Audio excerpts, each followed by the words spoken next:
Bueno, mi nombre es Óscar Laverde Ahumada, soy abogado, especialista y maestrando en Derecho Administrativo. Trabajo para la Superintendencia Nacional de Salud, ya cumplir 7 años de estar con esta entidad. Siempre he estado en lo público, Fuerzas Militares, Ejército, luego estuve ya como personero en Ocaima, Cundinamarca, y ahora con la Superintendencia Nacional de Salud. Sí, mi discapacidad visual la adquirí, digamos, cuando pertenecía al Ejército Nacional, estaba prestando el servicio militar obligatorio, y el 7 de mayo de 1995, perteneciendo a un grupo especial de operaciones, nos emboscaron en zona urbana de Barranca Bermeja, Santander, y un suboficial que hacía parte del grupo nos activó una mina antipersonal. Estaba a unos 2 metros de distancia de él. El impacto me afectó cara, tórax, y de inmediato el ataque del ELN se reanudó, que incluso nos disparaban desde las casas en medio de población civil, y sufrí un disparo en el antebrazo derecho. En otras oportunidades he dicho que lo último que vi fue la luz de la explosión, porque inmediatamente perdí el sentido de la vista. Cuando yo quedo con discapacidad visual, nunca había manejado un elemento ni siquiera básico como de pronto en ese momento era el computador, ni siquiera la máquina de escribir. La de pronto mirado, la había tocado alguna cosa en algún momento, pero nunca usarla formalmente. No había usado ni una máquina de escribir ni un computador. Lo más tecnología que he utilizado era el radioteléfono en el ejército, que eso simplemente es un par de botones, y uno de volumen, uno de prenderlo y otro de generar la comunicación. Eso era lo máximo que han legado. Entonces, una vez quedo con mi discapacidad, comienzo un proceso de rehabilitación, que son las técnicas para que la persona ciega pueda volver a tener un nivel de autonomía e independencia. Hay un área que llama elementos de la comunicación. En elementos de la comunicación, ¿qué es lo que pretenden a uno señalar? Que a través de una guía que tiene un tamaño carta, uno pueda usar esa guía, que es como que marca los renglones, y uno va escribiendo en los renglones, y una guía para firma. Eso, digamos, que es absolutamente básico.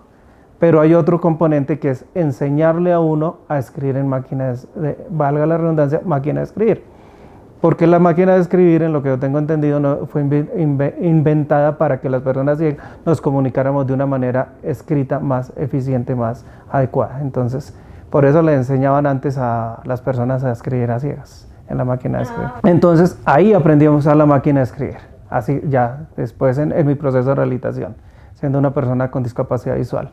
Y de ahí pasé a otra parte, que fue a aprender a usar de manera básica un computador. Pero cuando eso existía, lo que llamamos el DOS, el sistema operativo de disco, creo que se traduce esa cosa. Sí, y trabajamos bajo WordPad con un aparato conectado al computador que llamaba el CyberVoz, y hacía una voz robótica impresionante. Yo, como fui militar herido en combate, a mí la institución siempre me apoyó. El hospital militar me dio a mí un escáner y me dio un CyberVoz, y yo compré mi computador, y con eso comencé a tener mucho más acceso a la tecnología disponible en el momento. Cuando eso acceder a un celular era todavía un poco complejo. Yo llegué a tener celular más o menos por el año 98, pero cuando eso eran las panelas que le llamábamos a los Nokia, los grandotes, y que tenían el teclado, una pantalla pequeña, y cómo hacía, de memoria me aprendía los números, marcaba y colgaba. Cuando timbraba no sabía quién me llamaba, tocaba, contestar así sin saber quién era, como antes sucedía con los teléfonos fijos. Eso era, digamos, que ahí fue como mi primer acercamiento a la tecnología. Ya después comenzaron a los teléfonos Nokia, fueron los primeros que insertaron un lector de pantallas que se llamaba el TOLS, creo que es, y comenzaron ya a hacer accesibles estos teléfonos. Pero ¿a qué accedía uno inicialmente? A las llamadas, al mensaje, posteriormente algo del correo electrónico, y una que otra aplicación que iba uno usando. Pero a medida que llegaron ya los smartphones, fue un poco más complejo, porque vino toda la parte táctil. Era difícil conseguir un teléfono táctil que fuera accesible. Algunos Nokia vinieron con eso, pero ya no tenían la misma facilidad y el cambio de uso mental que uno tiene que hacer de pasar de controlar un teléfono con teclas a controlar un smartphone táctil es mucho más fuerte. De hecho, hay personas que no pueden dar el salto, digamos, manejando Android a manejar un iPhone o viceversa, siendo los dos táctiles. Y ya pues después lo que apareció fueron los iPhone, desde el 3GS, que fue el primer iPhone accesible, y comenzamos a buscar los recursos para acceder a un equipo de estos que siempre han sido con un elevado costo, pero son los, digamos, en mi caso, el mejor dispositivo móvil que he encontrado y que puedo usar con muchas aplicaciones, no al 100% como lo usaría una persona que no tiene ningún tipo de dificultad visual, es el iPhone. Ya los bajo sistema operativo Android los he usado, pero no me he adaptado fácilmente a ellos. En el tema de dispositivos de Apple, Apple trae incluido un lector de pantallas. Los dispositivos Android también lo traen. Y digamos, en un dispositivo Windows que trabaje bajo el sistema operativo Windows, un computador, hay que instalarle uno que es el JAWS for Windows, que es hoy ya el país ya lo tiene hace unos años, con una licencia gratuita para todas las personas con discapacidad, que es básicamente después de España el único país que también lo tiene gratuito. Digamos, hoy la tecnología es un tema del día a día, por así decirlo, tanto en dispositivos como en aplicativos, entonces los usamos, es de gran ayuda. Nosotros las personas con discapacidad visual utilizamos mucho, que son los lectores de pantalla, que son estos aplicativos que lo que hay en pantalla, que sea texto o gráficos que estén descritos, los vuelve voz, y de esa manera uno accede a la información tanto en dispositivos móviles tipo smartphone, como tablets, como computadores. En mi día a día, el JAWS, el voiceover del iPhone, y pues digamos ya otras aplicaciones que uno utiliza para ayudas de movilidad, para consultar correos, para otro tipo de actividades, pero digamos en movilidad podemos utilizar el Google Maps, el Waze, utilizo el Lazarillo, hay otro que se llama Ariadne GPS. Básicamente esos, digamos, en temas de movilidad, de ubicación, son los que utilizo.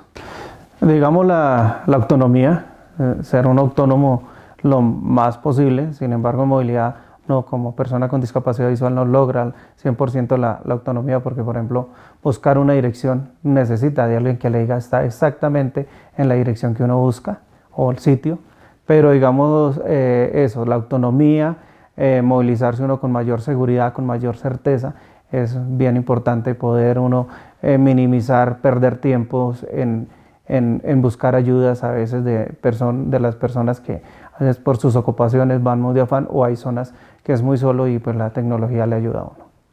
Digamos que Transmilenio, pese a todas las críticas que tiene algo bueno para las personas con discapacidades, que sabemos dónde nos tenemos que subir o tomar el bus y dónde nos va a dejar.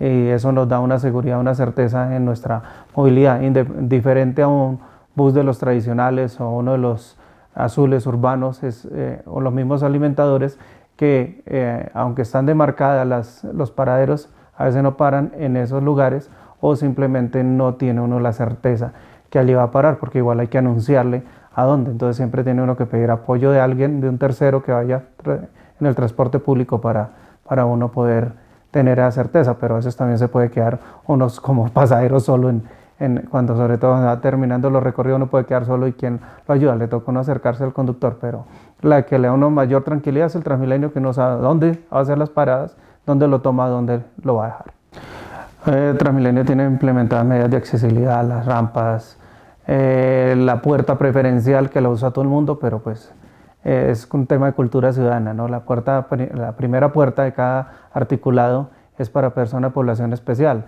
embarazadas, niños, adultos mayores, personas con discapacidad, pero uno va y es la puerta a veces más congestionada.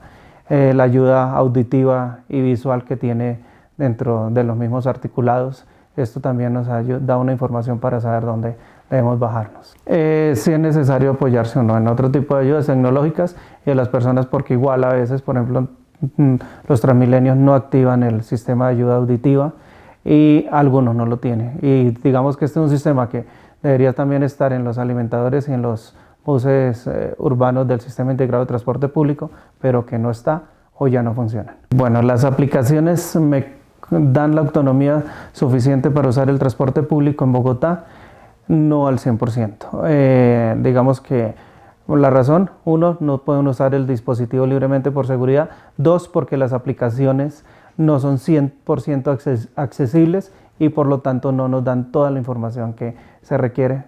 Entonces digamos que no se logra ese punto. Es necesario seguir avanzando en eso, en seguridad, en accesibilidad y que podamos tener un acceso más adecuado, más amplio y suficiente.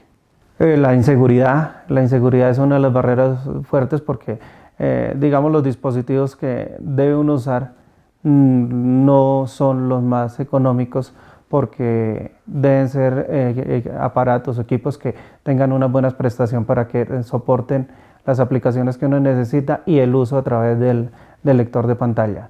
Y la otro me parece también que lo denomino así, la misma cultura ciudadana. Por lo que ya mencionaba anteriormente, la primera puerta, digamos, de los Transmilenios es la más congestionada cuando está para un grupo específico de población. Y a veces por los mismos afanes, las mismas congestiones en las estaciones, pues se ve uno afectado porque lo primero que prioriza la persona es entrar al bus. Digamos, la norma básica, por ejemplo, que hay, primero se bajan las personas que terminan su recorrido y luego sí las que van a tomar el articulado. Eso no sucede y eso digamos que toda esa falta de cultura ciudadana también nos afecta mucho. Pues digamos que afortunadamente no he tenido incidentes graves al desplazarme por la ciudad. Sin embargo, he estado en varios momentos en riesgos altos, en irse uno a cantarillas destapadas, a caños, estrellarse con material publicitario que sobresale, digamos, de los locales comerciales, señales de tránsito, los mismos postes. Digamos, todo esto afecta andenes en mal estado, afecta la movilidad, la falta de semáforos sonoros que indiquen que que está en verde y que se puede pasar. Todo esto son cosas que afectan y que son barreras de accesibilidad para la movilidad tranquila de las personas con discapacidad, incluso de las personas sin ninguna discapacidad. Digamos que sí, tiene uno que tener el cuidado suficiente, ¿no? Primero, uno no se debe fiar 100% de las aplicaciones.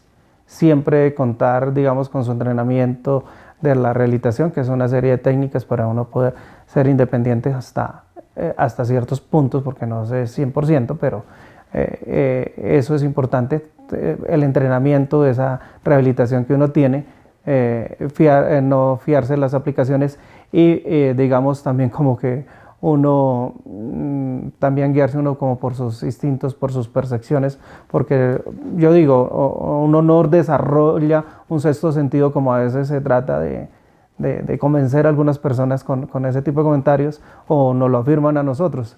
Yo lo que digo es que uno utiliza mucho más los otros sentidos. Uno cuando es muy visual, todo lo quiere ver, cualquier tipo de reacción es netamente visual. Ya en la condición de discapacidad visual, lo que uno hace es mucho utilizar los otros sentidos, el oído, el olfato, el tacto, y ya digamos se suple a través de los otros sentidos el no tener el sentido de la vista, en un muy buen porcentaje. Pero sí, obviamente el ruido de las calles, de la gente, digamos en las estaciones de Transmilenio, en los mismos buses, tanto articulados como los otros, pues a veces afecta mucho el tema de audición, porque toca subir mucho el volumen de los del dispositivo para poder escuchar las instrucciones. Entonces sí se va un poco la afectación. La accesibilidad, siempre pedimos que la accesibilidad sea clave, que las descripciones sean importantes. A veces los programadores o los que producen aplicativos se enfocan mucho en los temas gráficos, y pues obviamente la parte gráfica para nosotros no es tan fácil. Digamos, nos muestran la ruta en un mapa y el mapa pues no tiene ningún tipo de descripción, pues no sirve. Entonces siempre debe apoyarse mucho el tema en texto o en tema de mensajes auditivos. Depende de lo que uno necesita en el momento. Si uno requiere definir una ruta, pues digamos la define antes de salir de su casa, de su oficina o del lugar que esté, y obtiene una información en un sitio tranquilo. Pero si ya va para, digamos, una zona, un sector desconocido y requiere mayor información de los aplicativos, pues toca ponerle cuidado, pero sin embargo guiándose también y orientándose por la preparación y el entrenamiento que uno tiene como persona con discapacidad. O sea, toca combinar necesariamente las dos cosas y mirar los momentos adecuados en que desee usar la tecnología.